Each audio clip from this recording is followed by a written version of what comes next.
वन्देऽहं श्रीगुरुं श्रीयुतापदकमलं श्रीगुरुं वैष्णवं च श्रीरूपं साग्रजातं सहागना रघुनाथं वितं तं शैवं सद्वैतं सावधूतं परिजनासहितं कृष्ण चैतन्य देवं श्रीराधा कृष्ण पादं सहगना ललिता श्रीविशाखान्वितां च नमो विष्णुपदाय कृष्णपृष्ठाय भूतले श्रीमते जयपताका स्वामीति नामिने नमो आचार्यपादाय निताय कृपापदायिने गौरकथा दामोदाय नगरग्रामतारिणे नमो विष्णुपदाय कृष्णपृष्ठाय भूतले श्रीमते भक्तिवेदान्त स्वामीति नामिने नमस्ते सरस्वती देवे गौरवाणी प्रचारिणे निर्विशेष शून्यवादी पश्चात्देशतारिणे वंशाकल्पतरुश्च कृपासिन्धो वैवश पतितानां पावनेभ्यो वैष्णवेभ्यो नमः।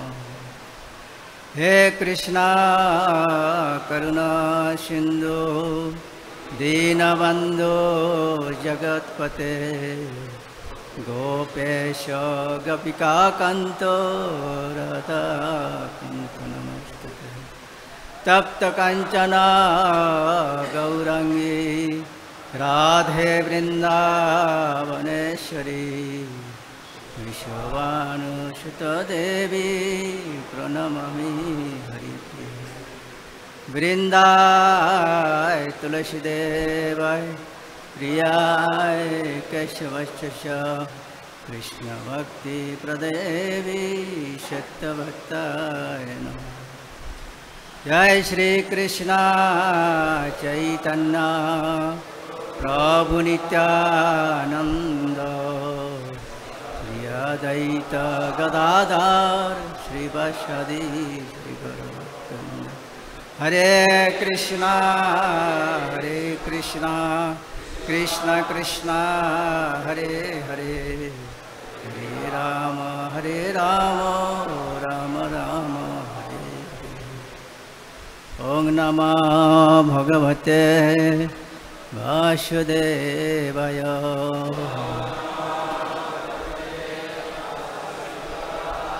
ओं नमो भगवते वासुदेवाय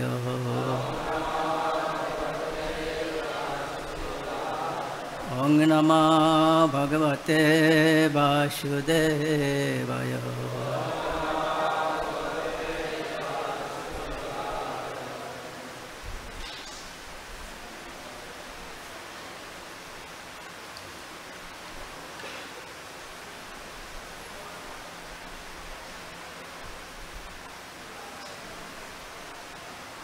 Taşkira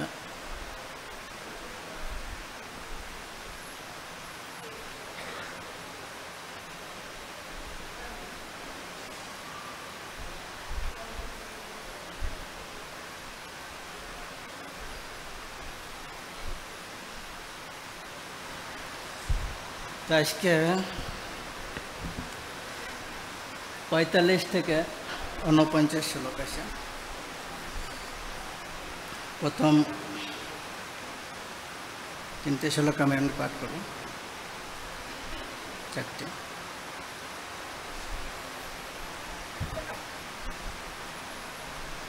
एते प्रमिता पुरा प्रत्यगृहान जरा पितु शापेतं वयसा कामं यथा यथावज्जुषसे निप। শিল সুখদেব গোস্বামী বললেন, হে মহারাজ পরীক্ষিত, এইভাবে অত্যন্ত আনন্দিত চিত্তে পুরু তার পিতা যজাতির জরা গ্রহণ করেছিলেন। যজাতি তখন তার পুত্রের যৌবন প্রাপ্ত হয়ে তার আবশ্যক অনুযায়ী এই জড়জগৎ উপভোগ করেছিলেন। সপ্তদীপাপতি সমজ্ঞ পিতৃবৎ পালয়ন প্রজা জাতোপযশম বিশান যোষিহবাহেন্দ্রিয়। তারপর রাজা যজাতি সপ্তদ্বীপ সমবেত সারা পৃথিবীর অধিপতি হয়ে পিতা যেভাবে তার পুত্রের পালন করেন ঠিক সেইভাবে তার প্রজাদের পালন করতে লাগলেন। যেহেতু তিনি তার পুত্রের যৌবন গ্রহণ করেছিলেন, তাই তার ইন্দ্রিয়গুলি বিকলতা প্রাপ্ত হয়নি এবং তিনি তার বাসনা অনুসারে জড় সুখ ভোগ করতে লাগলেন।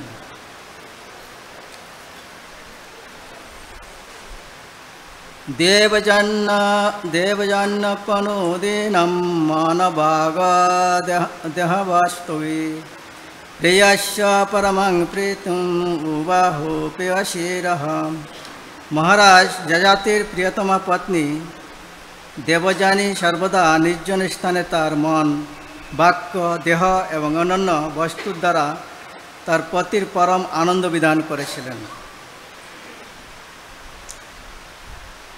অযজ্ঞ পুরুষম কর্তুম বিভূরদক্ষিণৈ সর্বদেবময়ম দেবম সর্ববেদময়ম হরিম। মহারাজ যজাতি বিবিধ যজ্ঞ অনুষ্ঠান করে সমস্ত দেবতাদের উৎস এবং সমস্ত বৈদিক জ্ঞানের চরম লক্ষ্য পরম পুরুষ ভগবান শ্রীহরির প্রসন্নতা বিধানের জন্য ব্রাহ্মণদের প্রচুর দক্ষিণা দিয়েছিলেন।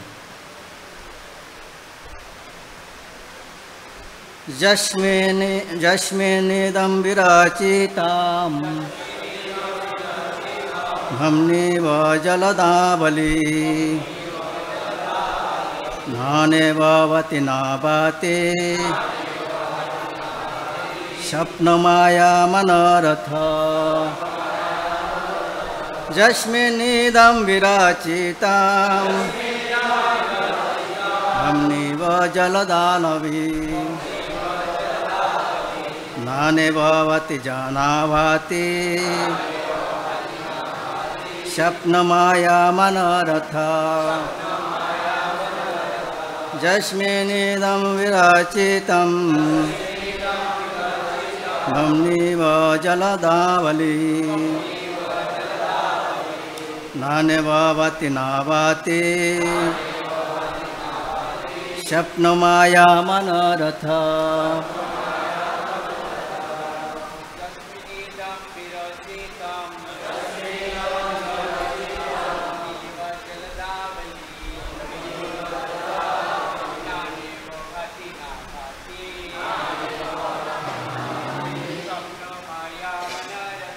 স্বপ্নমায়া মনোরথ।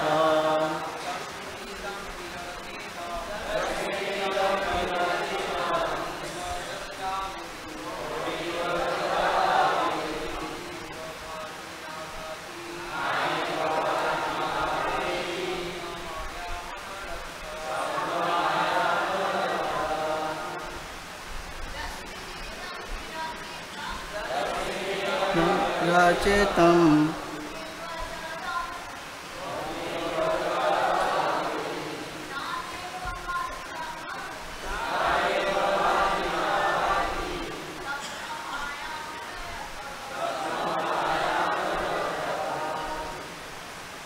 शब्दार्थ अनुवाद तात्पर्य भक्तिवेदांत स्वामी प्रभुपाद कृत। जस्मिन जार मध्य इदम समग्र जगत विरचितम सृष्ट হয়েছে বমনি আকাশে ইব সদৃশ্য জলদ আবলি মেঘ নানা ইব যে যেন নানা রূপে ভাতি প্রতিভাত ন আবাতি প্রতিভাত হয় না স্বপ্ন মায়া স্বপ্নের মতো যা মায়া মনোরথ মনরূপী রথ ভগবান শ্রী বাসুদেব যিনি এই জগৎ সৃষ্টি করেছেন তিনি মেঘ ধারণকারী আকাশের মতো তার সর্বব্যাপক রূপ প্রকাশ করেন আর সৃষ্টি যখন লয় হয়ে যায় তখন পরমেশ্বর ভগবান শ্রী বিষ্ণুতে সব কিছু প্রবিষ্ট হয় এবং তখন আর এই জগতের বৈশিষ্ট্য প্রতিভাত হয় না। সবাই বলুন। ভগবান শ্রী বাসুদেব যিনি জগৎ সৃষ্টি করেছেন তিনি মেঘ ধারণকারী আকাশের মতো তার সর্বব্যাপক রূপ প্রকাশ করেন আর সৃষ্টি যখন তার লয় হয়ে যায় তখন পরমেশ্বর ভগবান শ্রী বিষ্ণুতে সব কিছু প্রবিষ্ট হয় এবং তখন আর এই জগতের বৈচিত্র্য প্রতিভাত হয় না। ভগবদ গীতায় ভগবান স্বয়ং উল্লেখ করেছেন বহুনাং জননামন্তে জ্ঞানবাং মাং প্রপদ্যন্তে বাসুদেবে সর্বমিতি সহমাত্মা সুদুর্লভ। বহু জন্মের পর তত্ত্বজ্ঞানী ব্যক্তি আমাকে সর্বকারণের পরম কারণ রূপে জেনে আমার শরণাগত হন। সেইরূপ মহাত্মা অত্যন্ত দুর্লভ। ভগবান বাসুদেব হচ্ছেন পরম ব্রহ্ম। আদিতে সব কিছুই তার থেকে প্রকাশিত হয় এবং অন্তে সব কিছুই তার মধ্যে প্রবিষ্ট হয়। তিনি সকলের হৃদয়ে বিরাজমান, সর্বস্যাহম হৃদয় সন্নিবিষ্ট, এবং তার থেকে সব কিছু প্রকাশিত হয়েছে। জন্মাদস্য যত সমস্ত জড়ে প্রকাশ কিন্তু অনিত্য। এখানে স্বপ্ন, মায়া এবং মনোরথ শব্দগুলি ব্যবহার করা হয়েছে। স্বপ্ন, মায়া এবং মনোরথ ক্ষণস্থায়ী, তেমনি সমগ্র জড় সৃষ্টিও ক্ষণস্থায়ী, কিন্তু পরমেশ্বর ভগবান বাসুদেব হচ্ছেন শাশ্বত পরম সত্য। তো এখানে প্রপদকৃত সংক্ষিপ্ত তাৎপর্য সমাপ্ত হলো। তো আমরা দীর্ঘদিন থেকে যযাতি মহারাজার জীবন চরিত্র শ্রবণ করে আসছেন। তো আমরা পূর্বে সব ঘটনা শ্রবণ করছি, তাই পুনরাবৃত্তির প্রয়োজন নাই। আমি চেষ্টা করব সেই পরিপ্রেক্ষিতে কিছু আলোচনা করার জন্য, এবং কিছু কিছু জায়গায় হয়তো বলবো। তো এটা এখন চলছে রাজা যযাতির পুনর্যৌবন প্রাপ্তি। তো আমরা শ্রবণ করেছি কীভাবে উনি জরাগ্রস্ত হয়েছিলেন। তো আজকের শ্লোকে আমরা পেলাম এখানে শুকদেব গোস্বামী পরীক্ষিত মহারাজকে বলছেন যে এইভাবে অত্যন্ত আনন্দিত চিত্তে পুরু তার পিতা যযাতির জরা গ্রহণ করেছিলেন। যযাতি তখন তার পুত্রের যৌবন প্রাপ্ত হয়ে তার আবশ্যক অনুযায়ী এই জড়জগৎ উপভোগ করেছিলেন। তো সাধারণত পুত্র গৃহস্থরা পুত্র সন্তান লাভ করে এবং আশা করে ছেলেকে নিয়ে অনেক রকম পরিকল্পনা করে, কিন্তু ঘটনাক্রমে এখানে যযাতি মহারাজ জরাগ্রস্ত হয়ে গিয়েছিলেন এবং পরবর্তীতে ওনার সেই জরা কীরকমভাবে চেঞ্জ করে আবার যৌবন প্রাপ্ত হতে পারে সেইরূপ বর আশীর্বাদ পেয়েছিলেন। তো এই জন্য উনি এখানে পূর্বে আমরা পেয়েছি যে উনি জরা ওনার পুত্রকে দিয়ে উনি যৌবন প্রাপ্ত হয়েছিলেন। আর তারপরে উনি সারা পৃথিবী পুত্রবৎ পালন করছে, পরে শ্লোক আছে। তো উনি পুত্রবৎ পূজাদের পালন করেছিলেন। তো এখানে অনেক আমাদের শিক্ষণীয় রয়েছে যে যজাতি মহারাজ উনি ধর্মপরায়ণ রাজা ছিলেন। ওনার দিক দিয়ে ওনার কোনো অধর্ম ছিল না। উনি একজন ধার্মিক ছিলেন, ধর্মপরায়ণ রাজা ছিলেন। এবং উনি যদি চাইতেন উনি কৃতদাসের মাধ্যমে তো ওনার জরাকে পরিবর্তন করতে পারতেন, কিন্তু উনি করেননি। উনি আত্মজাত পুত্রের মাধ্যমে ওনার জরা পরিবর্তন করেছেন। উনি যদি ইচ্ছা করতেন উনি কৃতদাসী বা অন্য স্ত্রীর মাধ্যমে ওনার দেহ উপভোগ করতে পারতেন, কিন্তু উনি ওনার ধর্মপত্নীকে উনি ত্যাগ করেননি।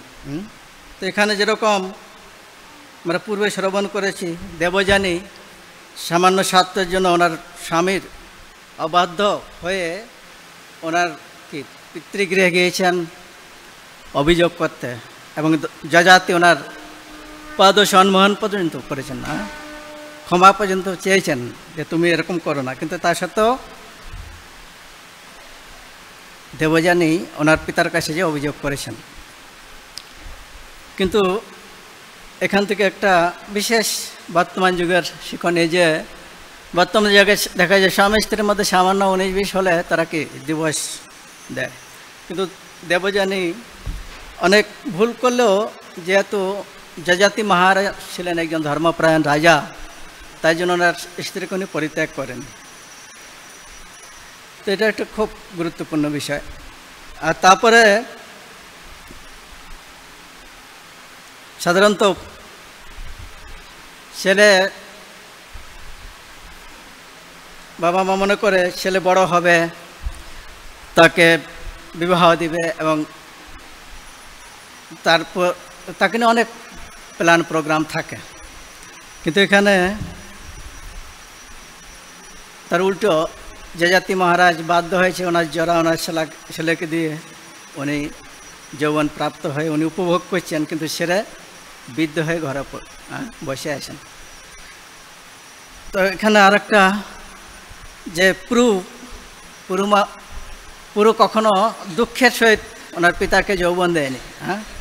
উনি খুব আনন্দিত হয়ে ওনার যৌবনকে প্রদান করেছে।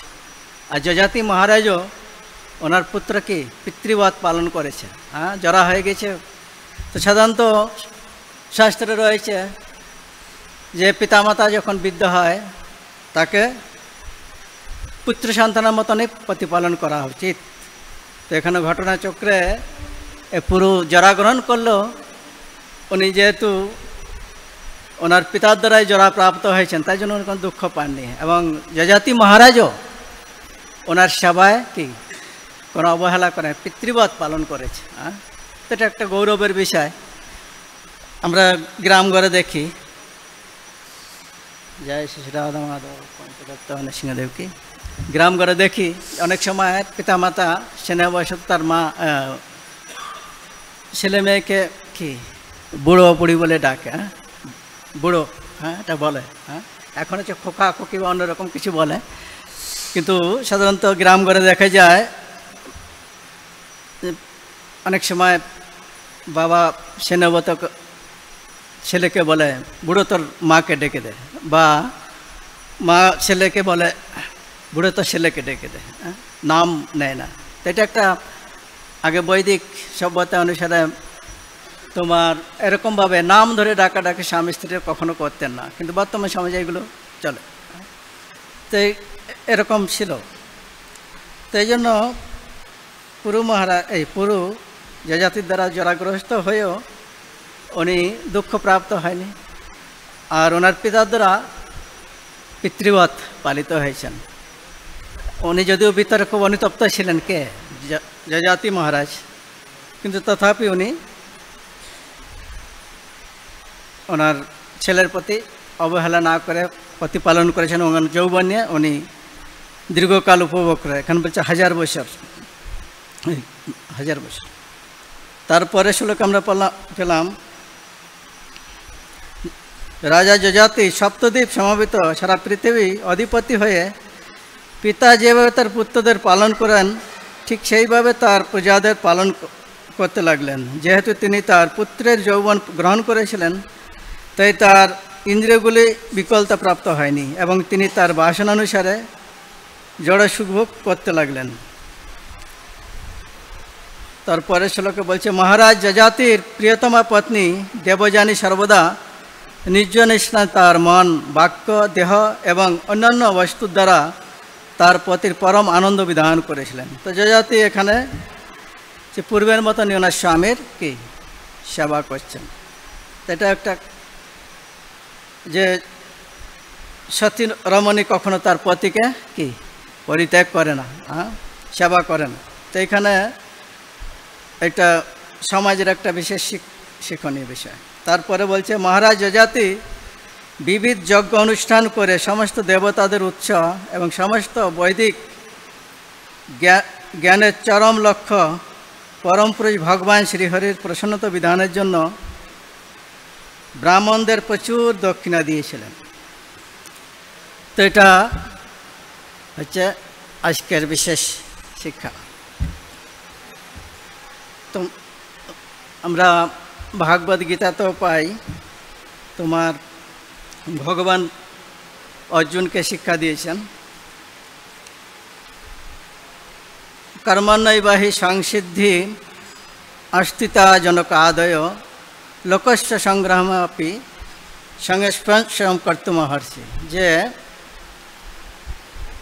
তোমার জনকাদি রাজারাও পূর্বে তোমার যদি জনক রাজা ছিলেন একজন মহান ভগবত ভক্ত, তাদের এই কর্মকাণ্ড বা এই দান ধ্যান আদি কোনো আবশ্যক নাই, তা সত্ত্বেও তারা লোকশিক্ষার জন্য এইসব অনুষ্ঠান অনুষ্ঠিত করতেন। তো ভগবান অর্জুনকে উৎসাহিত করে এই কথা বলছেন।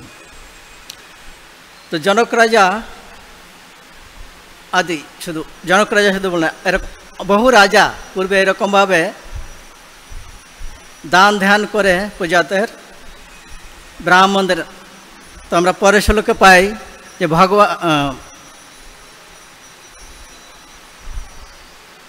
ভগবান শ্রী বাসুদেব যিনি এই জগৎ সৃষ্টি করেছেন, তিনি মেঘ ধারণকারী আকাশের মতো তার সর্বব্যাপক রূপ প্রকাশ করেন।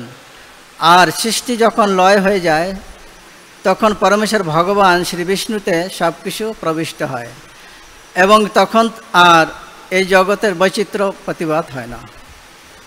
তো যজাতি মহারাজ উনি সম্পূর্ণভাবে এখানে দেখা যাচ্ছে উনি অন্য কারো আশ্রয় গ্রহণ না করে সরাসরি কি ভগবানের সেবায় যুক্ত হয়েছেন। ভাগবতমে বলা হয়েছে, অকাম সর্বকাম মুখ্য কামে উদাহরণ তীব্রায়না ভক্তি যোগেনা যজত পুরুষম পরম। যে প্রত্যেকের উচিত হচ্ছে কামনা বাসনা থাক বা অনিষ্কাম হোক বা মুখ্যকামী হোক, প্রত্যেকের উচিত আছে ভগবানের প্রেময় সেবায় যুক্ত হওয়া বা ভগবানের শরণাগত হওয়া। তো যজাতি মহারাজ এখানে অন্য কারো শরণাপন্ন হননি, উনি সরাসরি ভগবানের সেবায় যুক্ত হয়েছেন।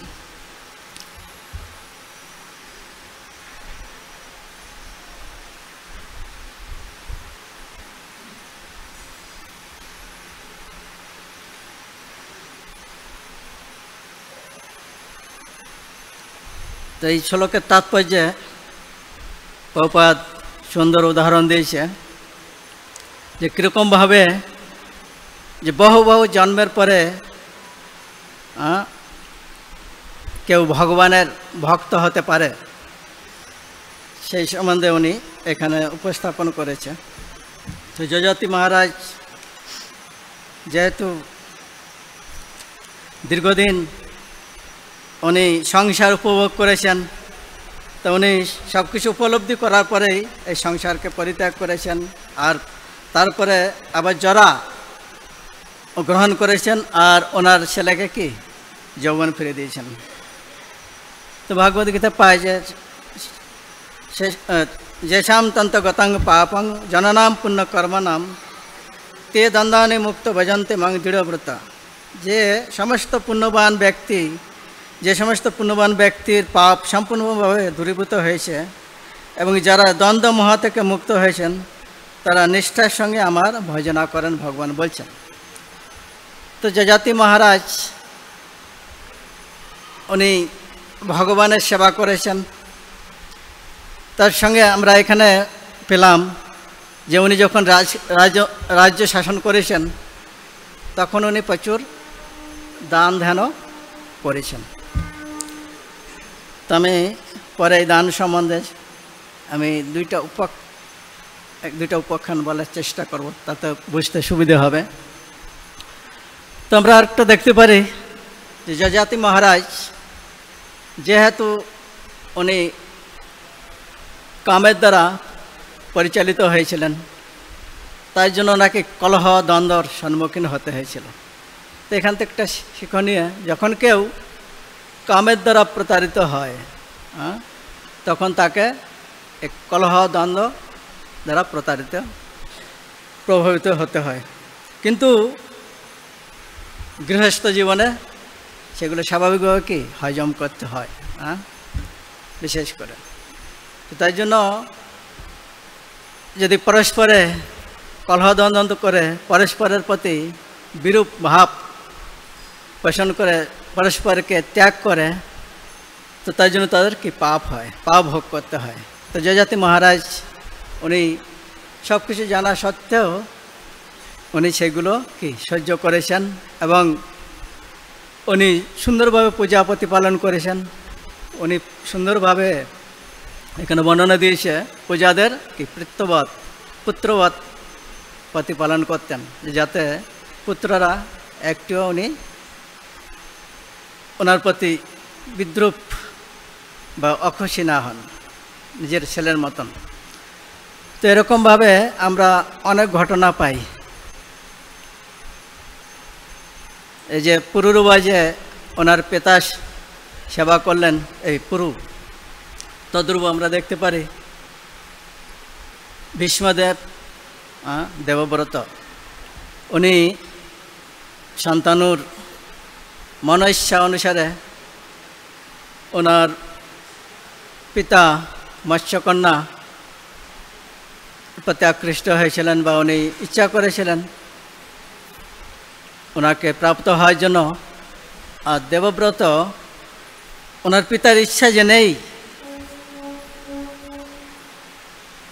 সেই মৎস্যকন্যার কাছে প্রতিজ্ঞাবদ্ধ হয়ে সেই মৎস্যকন্যাকে এনে ওনার পিতার হাতে সমর্পণ করেছিলেন। আর তার জন্য ওনার পিতার থেকে কি অনেক আশীর্বাদ বর প্রাপ্ত হয়েছিলেন। এবং সব থেকে বড় হচ্ছে কি, যে তুমি ইচ্ছা মৃত্যু, যখন তুমি ইচ্ছা তখন তুমি তোমার দেহ ত্যাগ করতে পারবে। তো এটা হচ্ছে যে যখন কেউ গুরুজনের সেবা করে, তখন সে বিশেষ কৃপা প্রাপ্ত হয়। পিতামাতা যখন বৃদ্ধ হয়ে যায়, তখন পুত্র সন্তানের কর্তব্য হচ্ছে পিতামাতার সেবা করা, পুত্র সন্তানদের পালন করা, সমাজের সেবা করা এবং তার সঙ্গে সঙ্গে ভগবত ভক্তির অনুশীলন করা আর দান ধ্যান করা। এখানে দান ধ্যানের কথাও বলছেন। যদি কেউ গৃহস্থ জীবন অবলম্বন করে, কৃপণতা অবলম্বন করে, সমর্থ থাকা সত্ত্বেও দান ধ্যান না করে, বুঝছে তাকে তাই জন্য অনেক নরক যাতনা ভোগ করতে হয়। তো তাই জন্য শাস্ত্র বলা আছে একজন গৃহস্থকে পঞ্চসনা যজ্ঞের অনুষ্ঠান করার জন্য বলা হয়েছে। তারপরে এখানে সুখদেব গোস্বামীকে পরীক্ষিত মহারাজ সুখদেব গোস্বামীকে এই কথা বর্ণনা করছেন। তো এই পরিপ্রেক্ষিতে টাইম শেষ। এই পরিপ্রেক্ষিতে তোমার দুইটা, একটা কোনটা বলবো,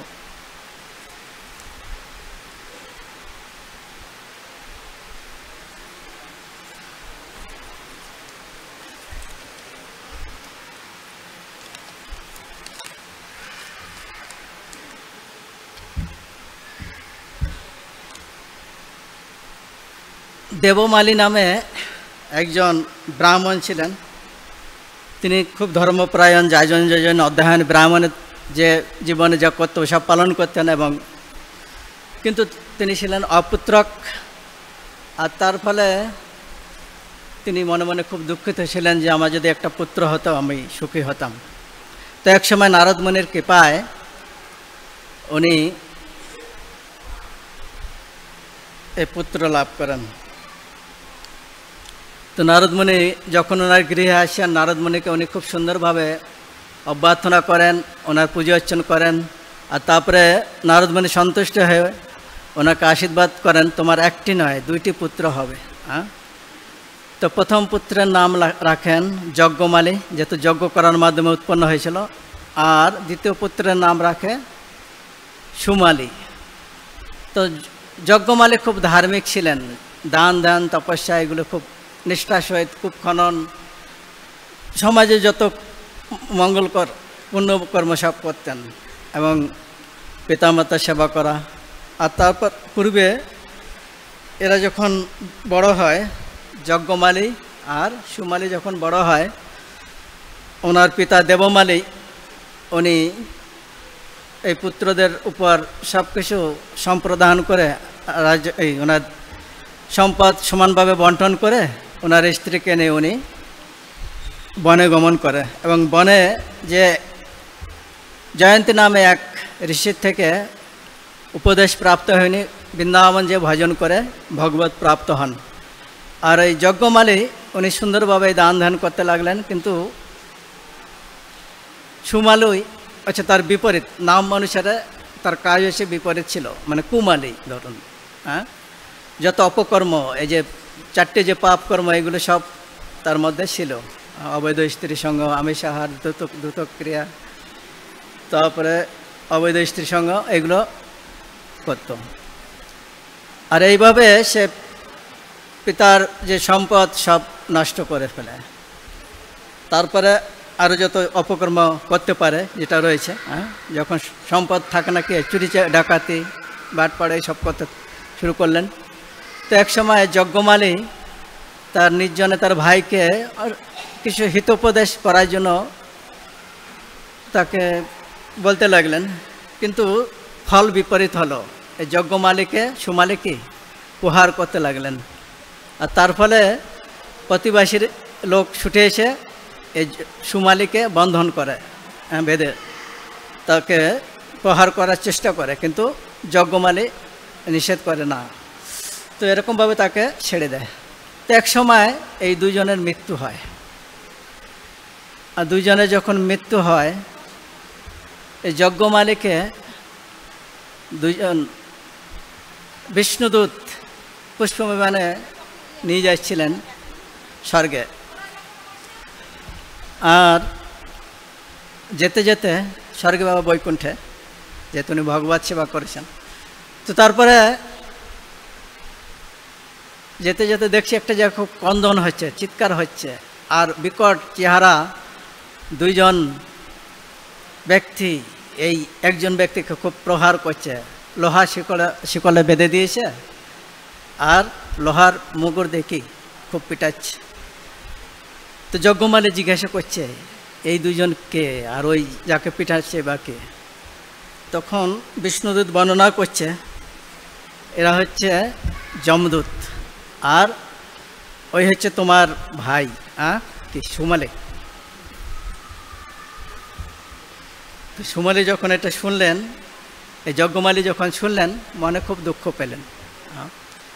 তখন বিষ্ণুদূতকে জিজ্ঞাসা করলেন যে এর প্রতিকার কিছু হতে পারে কিনা। বলছে হ্যাঁ, যদি কেউ এর পুণ্য তার স্বীকৃতি প্রদান করে তাহলে সে তার থেকে মুক্ত হতে পারে। তখন এই যজ্ঞমালী তার কিছু স্বীকৃতি তার ভাইকে প্রদান করলেন। তো এরকমভাবে এই সুমালীর কৃপায়, এই যজ্ঞমালীর কৃপায় সুমালী তার এই কর্মবন্ধন থেকে মুক্ত হলেন এবং স্বীকৃতি প্রাপ্ত হয়ে ওরা স্বর্গ প্রাপ্ত হয় এবং তারপরে ব্রহ্মধাম ব্রহ্মলোক এবং অন্তিমে আবার এই মর্তলোকে তারপরে ভগবত ধাম প্রাপ্ত, এরকমভাবে শাস্ত্রে পাওয়া যায় যে দান ধ্যান আদি করলে তার ফল কীরকম হয়। তো এরকম আর একটা প্রসঙ্গ আছে যে গালব ঋষি মুনি, উনি একজন ধর্মপ্রায়ণ ঋষি ছিলেন। তো উনি জানে ভগবানের মন্দির দাস্যভাবে যদি ভগবানের মন্দির সেবা মার্জন করা হয়, ভগবানের অর্চন করা হয়, ভগবানের ধ্যান করা হয়, তো ভগবত প্রাপ্তি হয়। আর এটা হচ্ছে মনুষ্য জীবনের লক্ষ্য উদ্দেশ্য। তো তাই উনি এটা ঠিকভাবে ভালোভাবে পালন করতেন, কিন্তু ওনার একাদশী সম্বন্ধে কোনো অভিজ্ঞতা ছিলেন না। কিন্তু ওনার ছেলে অল্প বয়স থেকেই এই একাদশী পালন করতে হয়। তার নাম ছিল ভদ্রশীল, খুব নিষ্ঠার সহিত একাদশী পালন করতেন। তো একদিন গালব ঋষি তার ছেলেকে জিজ্ঞেস করছে যে ভগবানের মন্দির মার্জন, ভগবানের ধ্যান করা, ভগবানের পুজো করা, অর্চন করা, এগুলো তো শাস্ত্রে বলা হয়েছে, তো একাদশী করলে কি হয়? তখন এই ভদ্রশীল খুব খুশি হয়ে তার পিতাকে সেই সম্বন্ধে বলছেন যে আমি পূর্ব জীবনে ছিলাম ধর্মকীর্তি নামে এক রাজা ছিলাম, আর তখন আমার নাম ধর্মকীর্তি ছিল, কিন্তু আমি যত অপকীর্তির শিরা ছিলাম।